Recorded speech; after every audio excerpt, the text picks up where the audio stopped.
Jessica Iskandar hamil anak ketiga? Pesan haru untuk Vincent Verhaeghe jadi bukti. Artis Jessica Iskandar kembali jadi sorotan, kali ini bukan perihal kasus penipuan yang menimpa dirinya. Melainkan, kabar Jessica Iskandar hamil anak ketiga. Diketahui, baru-baru ini istri Vincent Verhaeghe itu memberi isyarat jika dirinya hamil anak ketiga. Hal itu bermula saat Jessica Iskandar menulis pesan haru untuk sang suami. Pesan haru itu diunggah Jessica Iskandar di akun media sosialnya. Mulanya, Jessica Iskandar tampak mengunggah potret selfie bersama Vincent Verhaeghe. Pada caption foto, Jessica Iskandar menulis pesan haru untuk Vincent Verhaeghe.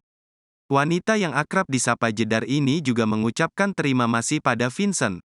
Teruntuk suamiku @v.andrianto, terima kasih sudah menjadi suami idamanku, tuturnya.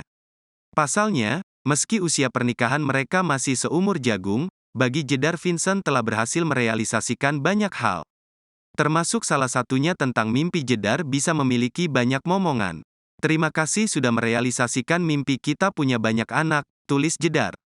Jedar sadar, keputusan yang mereka ambil bukanlah hal yang mudah.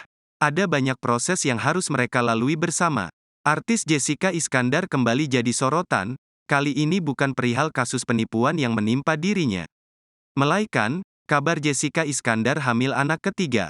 Diketahui, baru-baru ini istri Vincent Verhaeghe itu memberi isyarat jika dirinya hamil anak ketiga.